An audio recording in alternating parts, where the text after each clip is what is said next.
Hello everyone, welcome back to Tutor Series. My name is Sajauddin and in today's lecture we're going to be talking about hepatitis B. So what is hepatitis?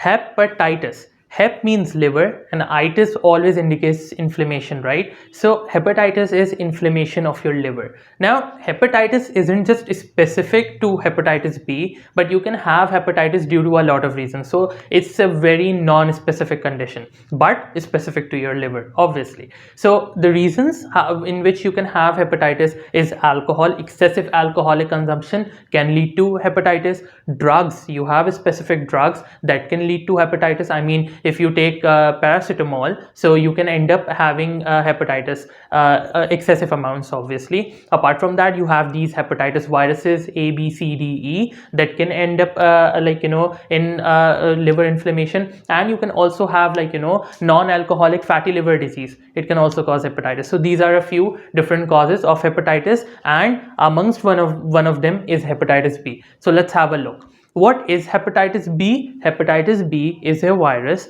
that belongs to your Hep adenovirus family, and it is a partially double-stranded DNA virus. Amongst all your hepatitis viruses, this is the only virus that is partially double-stranded and DNA in nature. It's not RNA. Other viruses are RNA, but this is the one that is DNA in nature. So hepatitis B belongs to your Hep adena family and is partially double-stranded. So how can it enter your body? Like, there are different modes of transmission, right? You can look at them here: sexual, parenteral, and vertical, right? So if we talk about sexual entry of your hepatitis B into a person's body could either be through homosexual males. If homosexual males can end up having hepatitis B. Apart from that, people who have multiple sexual partners, and if any of those are hepatitis B positive, that particular person can end up having hepatitis B. And thirdly, sex workers,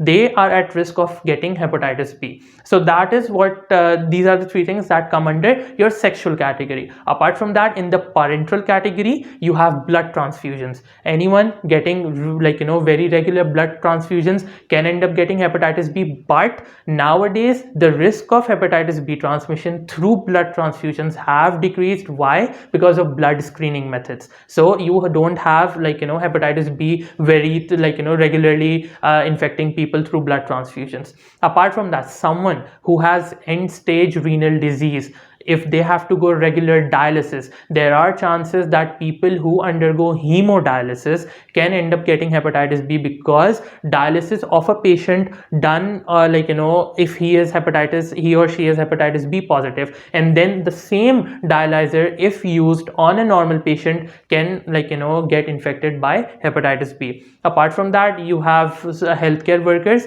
A needle prick can easily transmit your hepatitis B infection. And commonly, IV drug users. There are a lot of diseases that are common in IV drug users, and apart from the other ones, hepatitis B is common. And vertical transmission. What do I mean by vertical transmission? By vertical transmission, I mean a woman who is pregnant and is hepatitis B positive has a higher chance of passing that hepatitis B infection to the fetus.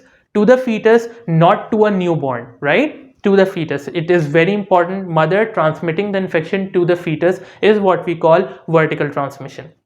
And there is one thing that is important in this, and we'll talk about it when we talk about acute and chronic infections. So the three modes of transmission are sexual, parenteral, and vertical. Now let's say your virus has entered the person's body, right? Hepatitis B has entered the person's body, and where is it going to go? It's obviously going to go to your liver, right? So we have a hepatocyte over here. The whole is a hepatocyte, and your virus is going to go to your hepatocyte. So let's see what happens. This is your hepatitis B virus, right? This is the virion. It has a capsid. Inside you have the DNA, and this is the hepatocyte. So this virus is going to enter into your hepatocyte. It's going to lose the capsid, obviously, and here you have your DNA material, right? There's going to be a partially double-stranded DNA inside. This is the nucleus of the hepatocyte. So this virus is going to with the DNA matter is going to enter inside. So this is the DNA, the partially double-stranded DNA of your hepatitis B virus inside the nucleus of a hepatocyte. Now what's going to happen is, I mentioned that it is a partially double-stranded DNA virus, right? And one thing that is important with the in hepatitis B virus is that it has a reverse transcriptase. So reverse transcriptase is going to synthesize the positive strand, because this is a partially double-stranded DNA virus, is going to synthesize the positive strand and make it a complete double-stranded DNA virus. So over here, this red circle is going to represent your relaxed circular DNA, that is your rcDNA.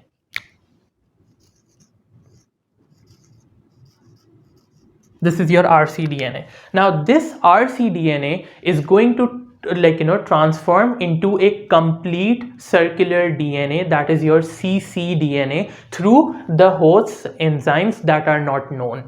So these red circles are going to represent your ccDNA, complete circular DNA. Now this complete circular DNA is now going to turn into viral mRNA through the host's RNA polymerase. The host's RNA polymerase is going to convert this complete circular DNA into viral mRNA, that is represented by these red lines. So this, what happens to your mRNA? mRNA always undergoes translation, right? And what does it get translated into? Proteins. So this is going to be your viral mRNA that came from complete circular DNA through the RNA polymerase of the host. Now this viral mRNA is going to exit the nucleus of the hepatocyte. It's going to enter the cytoplasm. Now this mRNA has two fates. We're going to talk about the first fate right now. This viral mRNA is now going to go to your ER. These structures are your endoplasmic reticulum of your hepatocyte. This is going to be your endoplasmic reticulum. Now this viral mRNA is going to go to your endoplasmic reticulum. It is going to undergo translation and form what? Proteins. So over here you're going to have proteins. But obviously these are going to undergo modification. These proteins made by the ER from the viral mRNA are now going to go to your Golgi apparatus and undergo what? Modification. Once they have been modified by your Golgi apparatus, they are then going to exit this hepatocyte that they used for the whole production. They're going to go outside. And these are your modified proteins that have left. Now, what do these proteins compose of? These proteins are going to be your reverse transcriptase. One of the examples of the proteins is reverse transcriptase. Apart from that, these are going to be your cell surface markers, antigens. These are the proteins that are going to be synthesized, right? So I'll just write a few examples here that the proteins are going to compose of: reverse transcriptase, your cell surface markers. Right, so these are the proteins that got synthesized inside the hepatocyte. So this is fate 1 of your viral mRNA, that is protein synthesis. Now the second fate, this was the first fate right here. Now this is your second fate. In the second fate, you have your viral mRNA. Now this viral mRNA is going to get converted into the virion again through your reverse transcriptase. It's going to use its reverse transcriptase and convert itself from the mRNA into the double-stranded DNA structure again. Once it has converted itself, it is then going to get out of the cell, and over here you have your virion. From the mRNA, it converted itself into the double-stranded DNA and then exited the hepatocyte. This is your second fate. And what is this green structure? This is your virion. Now, you synthesize the virion and the proteins both. You had one virion, it did everything over here, and it made proteins and duplicate copies of its virion. Now what it's going to do is, these virions and these proteins are going to go and attack the other hepatocyte. This hepatocyte was one example.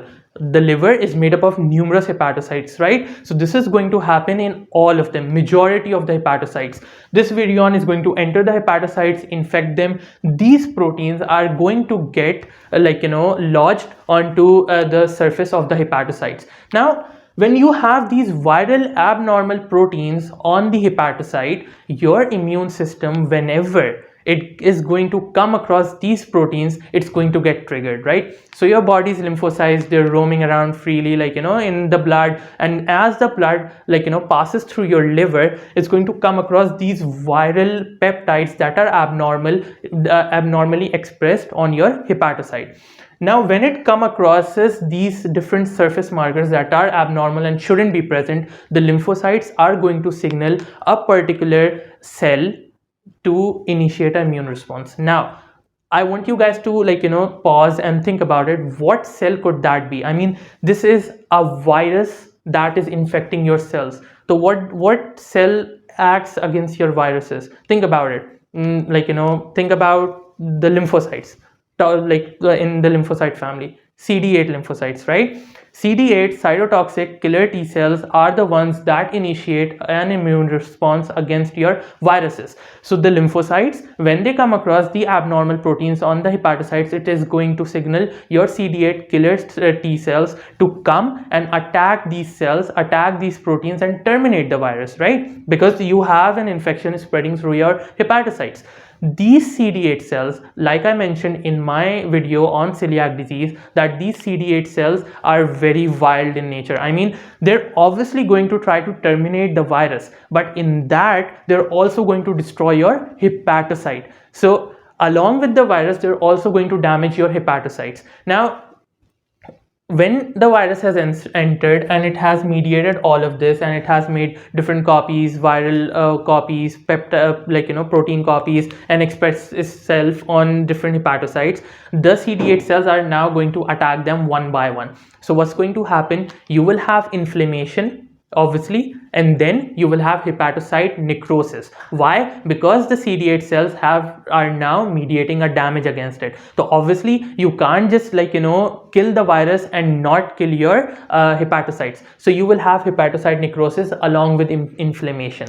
Now this is going to keep happening, right? This is going to keep happening. You will have inflammation, hepatocyte necrosis, hepatocyte regeneration, inflammation, necrosis, regeneration. This is going to keep happening again and again. Now, through this, these necrotic hepatocytes are now going to give off a eosinophilic stain, and the remnants of the necrotic hepatocyte, when you look under a microscope, you will see them as eosinophilic remnants that we call Councilman bodies. Now let's talk about hepatitis B infection in terms of acute and chronic. So it's going to be an acute infection up until 6 months of when it has entered, and if it stays inside your body for 6 months, it is going to be acute. Right after 6 months, you will call it a chronic infection if it does not go away and persist inside your body. So let's see what happens in acute infection and chronic infection. So when you have an acute infection, in that acute infection, like I mentioned earlier, you'll have inflammation, necrosis, and regeneration again and again of your hepatocytes, right? And your hepatocytes are undergoing necrosis. So they are going to present themselves, when you look at them under a microscope, as Councilman bodies. They are going to be eosinophilic apoptotic hepatocytes, right?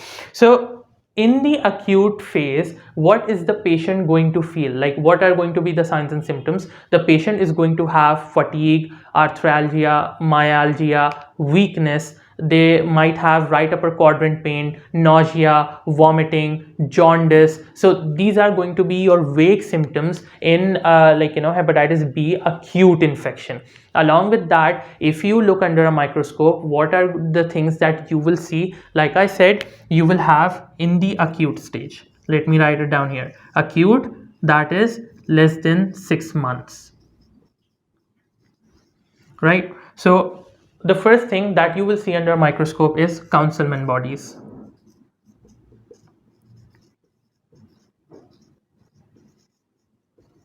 Now, after Councilman bodies, the second thing that you will see is bridging necrosis. What do I mean by bridging necrosis? Bridging necrosis is when you have hepatocyte necrosis and that gets linked with your vascular channels. If your vascular channels also get involved along with your hepatocyte necrosis, that is when you get bridging necrosis. So you're gonna have bridging necrosis.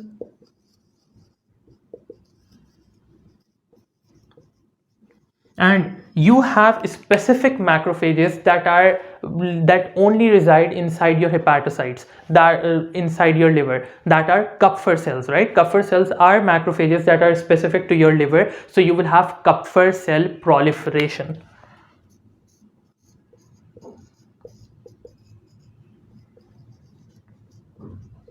Your Kupffer cells are going to increase in nature. This is going to happen in the acute infection, and the symptoms, signs and symptoms are going to be jaundice, weight loss, fever, arthralgia, myalgia, weakness, loss of appetite, right upper quadrant pain. These are going to be your acute signs and symptoms in the acute infection. Now what is going to happen inside in your chronic phase, that is going to be after 6 months, right? And if the infection persists inside your body, so chronic is going to be after greater than 6 months.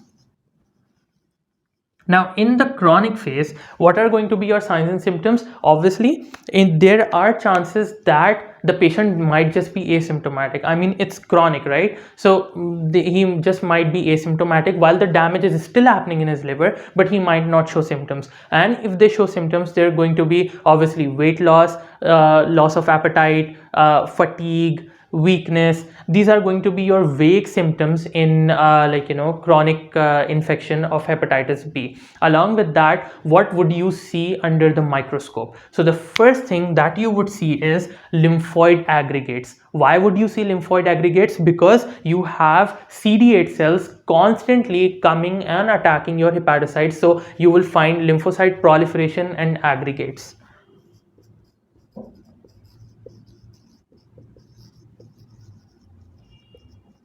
Now these lymphocyte aggregates plus hepatocyte necrosis is going to present itself as piecemeal necrosis. This term is very important, piecemeal necrosis.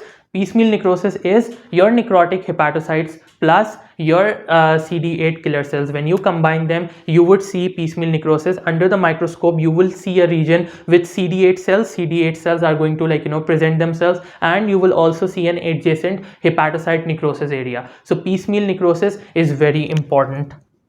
But to keep in mind, piecemeal necrosis is not specific to hepatitis B. You can find piecemeal necrosis in hepatitis C infections as well.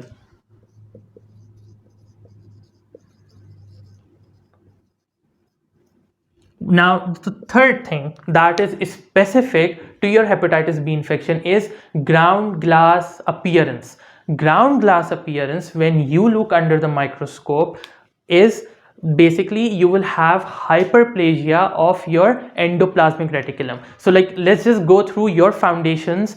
Endoplasmic reticulum synthesizes your proteins, right? So endoplasmic reticulum is going to undergo hyperplasia. Why? Because you have a high viral load, and that viral load is going to infect actually each and every hepatocyte, right? And every hepatocyte has an endoplasmic reticulum, and that endoplasmic reticulum is going to synthesize the viral proteins because the virus has taken over. Now this is going to undergo hyperplasia because it is synthesizing proteins. And what did I say? What do we have in the proteins? We have your reverse transcriptase and surface markers, and in the surface markers we have one antigen, that is your hepatitis B surface antigen. We're going to discuss these antigens in detail, but I'll just write it down here. Hepatitis B surface antigen is specific.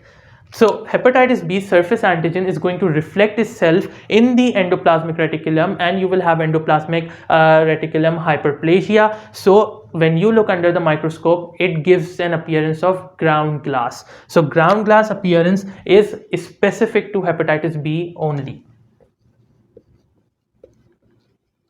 And why do we have ground glass appearance? Because of endoplasmic reticulum hyperplasia due to synthesis of hepatitis B surface antigen.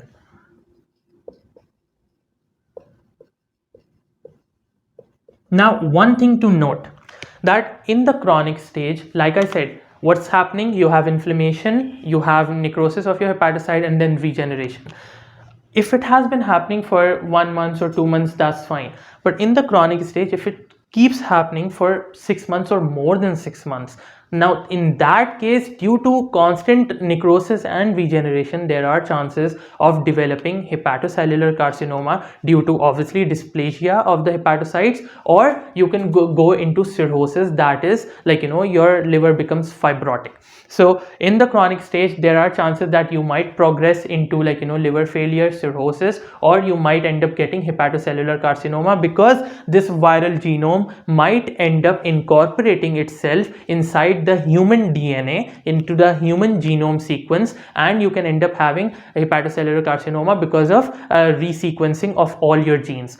Now, like I said, that in the vertical transmission, what did we say? That we have a pregnant female that transmits the infection to the fetus, right? So all those people who have been infected by their mothers through the placenta, they have a 95% chance of developing chronic hepatitis. This is very important. Infants that are born to hepatitis B positive mothers and are infected with hepatitis B, there is a 95% chance that they will end up with chronic hepatitis. So this is sort of a clinical pearl that you guys should keep in mind, that infants with hepatitis B that has been transmitted by their mothers have a chance of developing chronic hepatitis. So this is basically the difference between the morphology of acute hepatitis and chronic hepatitis, and we talked about the vague symptoms that you will have in chronic hepatitis and like, the non-specific symptoms that you will have in acute hepatitis.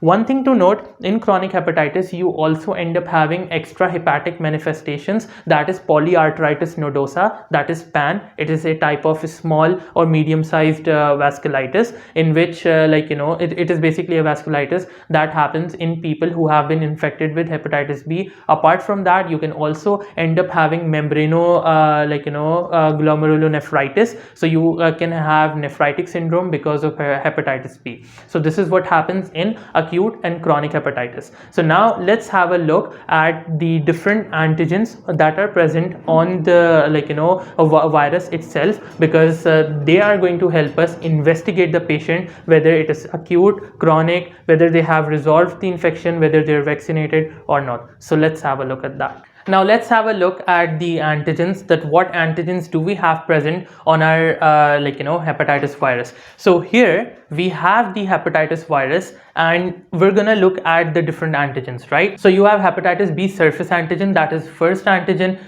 Secondly, you have your hepatitis B core antigen, you have the envelope antigen, and then you have HBV DNA. So these are the things that are going to be present, but you can't just detect all the antigens. There are a few antigens that you can't detect. So in turn, you detect the antibodies against those antigens. So before we talk about the antigens, briefly, what is an antigen? Antigen is a foreign particle that initiates an immune response inside your body, and you have an antibody that is against your antigen, and it is very specific. So the first antigen that I said was hepatitis B surface antigen, right? So these green lollipops that you can see on the virus, these are your hepatitis B surface antigens here. So I'm gonna write this hepatitis B surface antigen.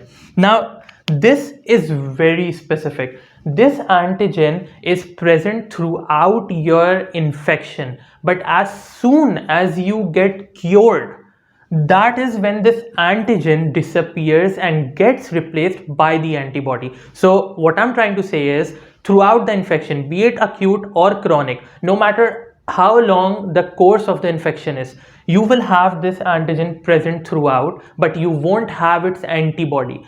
You'll only have its antibody when you have eradicated the infection completely from your body. That is very important, because when we look at the diagnosis and how to diagnose the acute, chronic phases of the infection, that is when it's going to come into play. So keep that in mind. This is your first antigen. Secondly, do you see these red hexagon? This is the capsid of your virus, right? So this capsid is going to have the core antigen on it.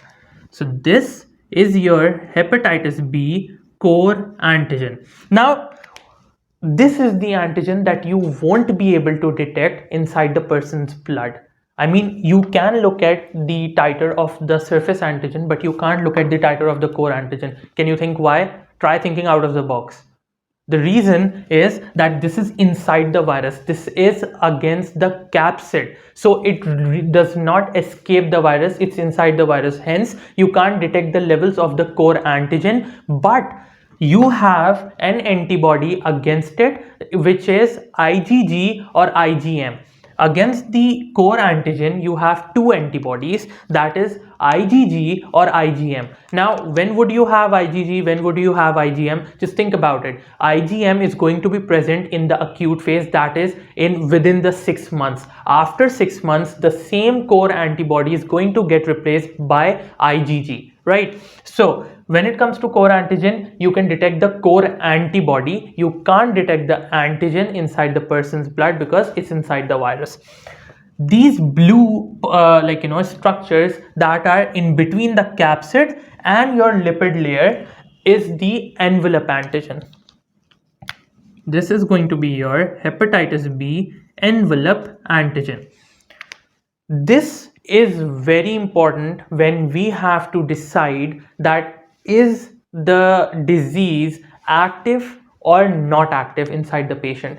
High amounts of the envelope antigen indicate greater infectivity and indicate that the virus is active inside the patient, but low amounts of the envelope antigen are going to tell you that the virus is present inside the person's body, but it's not active, it's not replicating vigorously, right? So we talked about the surface antigen, we talked about the core antigen, and we talked about the envelope antigen. You're going to have the antibody against all of these antigens, the surface antigen, core antigen, and your envelope antigen. And lastly, one thing more that we need to discuss and is important when we have to diagnose a patient is your HBV DNA. This is your HBV DNA.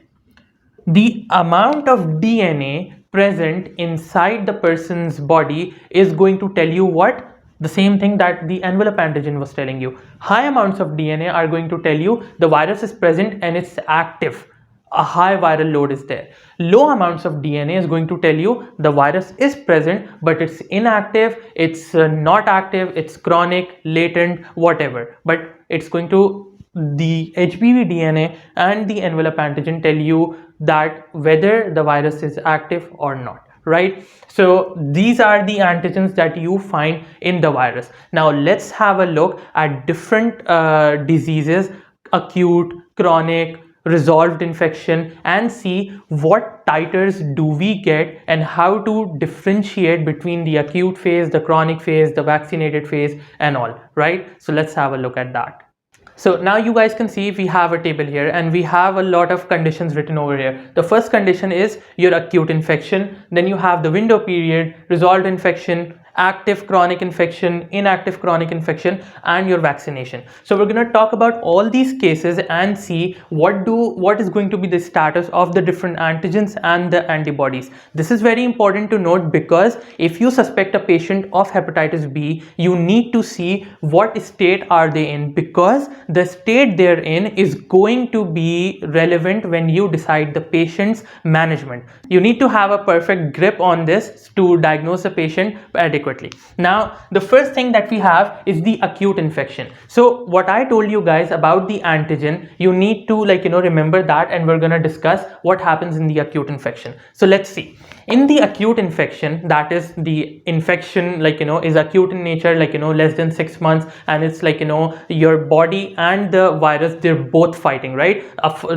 Imagine a ring, you have your body and you have the virus, they're both fighting. So will the surface antigen be positive? Yes, you will have high amounts of surface antigen. The second thing that we have is the surface antibody. I mentioned there on the diagram that you can have either of them. You can either have the antigen or have the antibody at a time. You can't have both. Why? Because the presence of the antigen is going to tell you active infection or chronic infection, but the presence of the infection. The antibody is going to tell you that you don't have any infection. And what are we talking about? We're talking about active infection.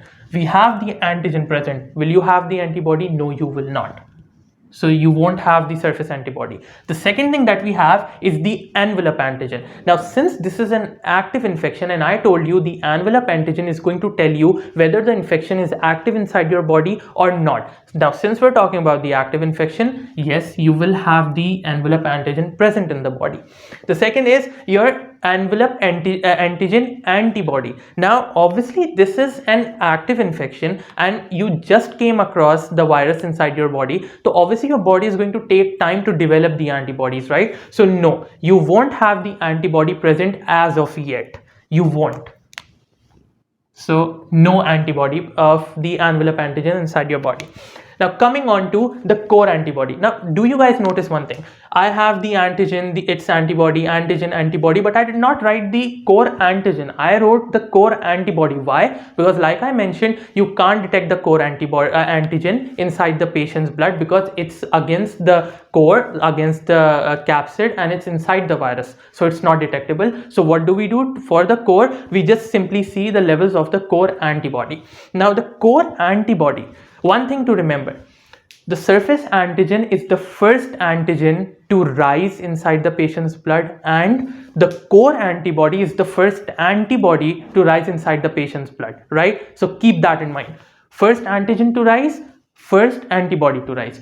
So the core antibody, what do you guys think? Would it be IgM or IgG? Is going to be IgM. So high levels of IgM core antibody inside the patient.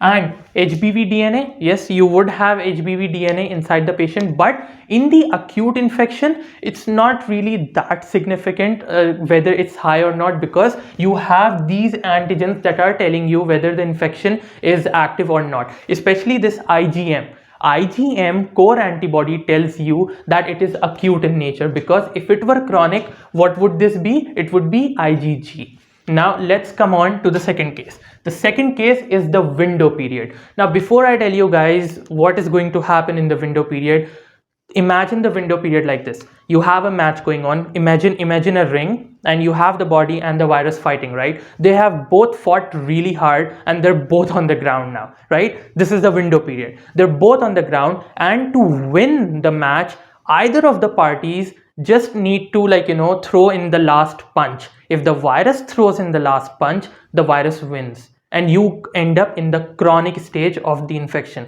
If the body throws in the last punch, your virus has been eradicated and you directly go to the resolved phase of the infection. So this is the window period. You need to understand the window period first before you go on to the antigen antibodies, right? So in the window period, the body and the infection, they're both tired and they just need a last punch. So window period is basically the phase that decides your fate, whether you're going to end up in the resolved infection or into the chronic infection. So one thing to know, in the window period, you find nothing. All antigens and antibodies are going to be negative and undetectable apart from one, that is the core antibody. You only find the core antibody and you don't find anything else. So let's say you have a hepatitis B patient and you screen them for all these antigen and antibody markers and you get everything negative, just positive HB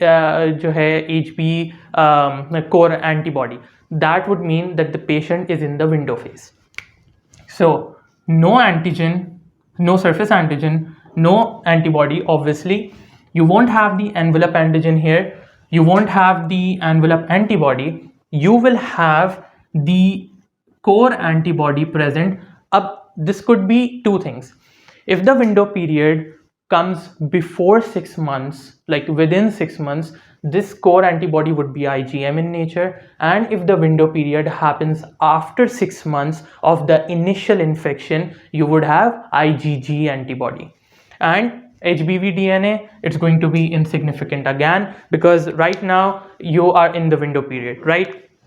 Now after the window period, what did I say? You can end up in two things, either resolved infection or chronic infection, right? So let's say your body won. Your body threw in the last punch and you won. Now in the resolved infection, what is going to be the picture? Will you find surface antigen since you have the resolved infection? No, you will not. No surface antigen. Will you find the surface antibody? Yes, obviously, you can either have the surface antigen or the surface antibody, right? So yes, you will have the surface antibody present since the infection has been eradicated, it's resolved. So high levels of surface antibody. Will you have the envelope antigen? No, you won't, because you have resolved infection. Will you have the antibody against the envelope antigen? Yes, you will, definitely, because it's the antibody, right? It's going to protect you. Will you have the core antibody? Yes, you will, and it would probably be IgG in nature. You will have the core antibody and it's going to be IgG in nature. And obviously you won't have any the HBV DNA because the infection has resolved, right? So we discussed the acute infection window period and the resolved infection. Now let's see that your body loses and the virus wins. So in that case you have two conditions, the active and the inactive phase. I'll just underline this, the active phase and the inactive phase. Now, the reason of discussing the chronic infection in two different parts is because of the envelope antigen. And I discussed this earlier, but we're going to look at it again. So let's say it's a active chronic infection. What do I mean by active chronic infection? The virus is actively replicating and infecting your liver, right? So now let's look at it. Will you have the surface antigen? Yes, it's a chronic infection. You will have the surface antigen. Will you have the antibody against the surface antigen? No, you won't, because you have an active infection. Will you have the envelope antigen? Now, will you have the envelope antigen or not depends on the fact whether it's active or not. What did I say? It's active. So yes, you will have the envelope antigen and it is going to be very high. High amounts of envelope antigen tell you the infectivity and the activity of the virus. So yes. Will you have the antibody against the envelope antigen? Yes, you will, but that doesn't really matter. What matters is that high levels of envelope antigen are present. Will you have the core antibody? Yes, you do. But since it's a chronic infection, for sure, what will you get? IgG. High levels of IgG. And will you have HBV DNA? Now, I mentioned that the envelope antigen and the HBV DNA, they both tell you whether the virus is active or not. Now, since it's a chronic active infection, you will have high amounts of HBV DNA at approximately 2000 international units. So this is going to be your HBV count, HBV DNA count. Now let's have a look at the inactive chronic infection. Now what happens in the inactive chronic infection? You do have an infection, but the virus isn't active, it's not replicating. So will you have the surface antigen? Yes, you will. Will you have the antibody? No, you won't. And I think I have explained it multiple times. Will you have the envelope antigen? No, you won't. You won't have the envelope antigen in the inactive phase because this is the inactive phase. The virus isn't active as of yet. So the envelope antigen is going to be low. It will be there, but it's going to be low. Will you have the antibody against your envelope antigen? Yes, you will. And will you have your core antibody? Yes, you will have that. Is going to be IgG, just like above, because it's the chronic infection. And will you have the HBV DNA? No, it's going to be the opposite. If it's inactive, you will have less than 2000 international units of the DNA present inside your body. So these were the cases in case you have an infection. Active, window, chronic, active or inactive. These were the cases where you had an infection, and these were the different pictures. Now let's talk about vaccination. I mean, obviously, especially healthcare workers, they do get themselves vaccinated. Even nowadays people, especially sex workers, they also try to get vaccinated to protect themselves, right? So in a case a patient is vaccinated and in a case that the patient has resolved infection, how would you differentiate, right? So first, let's have a brief review of the resolved infection. In the resolved infection, you had no antigen present, you had the surface antibody present, and you had the core antibody present. You had only two antibodies present that were specific. You also have the envelope antibody, but that's not specific. What's specific is the surface antibody and your core antibody. Now, in case you have been vaccinated, In the vaccine, you are given the surface antibody in the vaccine, right, to give you protection. So let's see. In the vaccination, would you have the surface antigen? No, you definitely won't have the surface antigen, because if you have the surface antigen, you're not going to be vaccinated. You have an active infection then. Would you have the surface antibody? Yes, you will. High levels of surface antibody, because that is what's going to protect you. Will you have the envelope antigen? No, you won't. Will you have the envelope antibody? No, you won't, because you didn't have an infection. Will you have the core antibody? Think about it. Will you have the core antibody? No, you will not. No core antibody. Will you have HBV DNA? No, you will not have the HBV DNA. Now, take a close look at two things: at the resolved infection and at the vaccination. Take a close look at the resolved infection and the vaccination and see, the only thing that differentiates a resolved infection and the vaccination status of a patient is this core antibody. This core antibody. High levels of core antibody in the resolved infection tell you that the patient had an infection and has now been cured, but obviously the core antibody stays. But no core antibody, but the surface antibody being present in a patient is going to tell you that they have been vaccinated, but they haven't gotten an infection yet. Because this can be a confusing thing. I mean, what if you are suspecting a patient, you order their report and you get to see surface antibodies present, and you think maybe, okay, yeah, the patient might have had hepatitis B infection, but no, they just had the vaccine, which is showing surface antibodies, right? So this table is of significant importance, because through this table you get to diagnose the patient with these multiple situations. So I hope this is clear, because now with this we're gonna talk about the investigations and the management of a patient who has been infected with hepatitis B. So I hope the virology, the serum markers, the microbiology of hepatitis B is clear and there is no confusion. But if there are any confusions, feel free to write your queries down in the comment section or reach out to us on our Facebook page. So stay tuned and keep watching XME Medical. Allah Hafiz.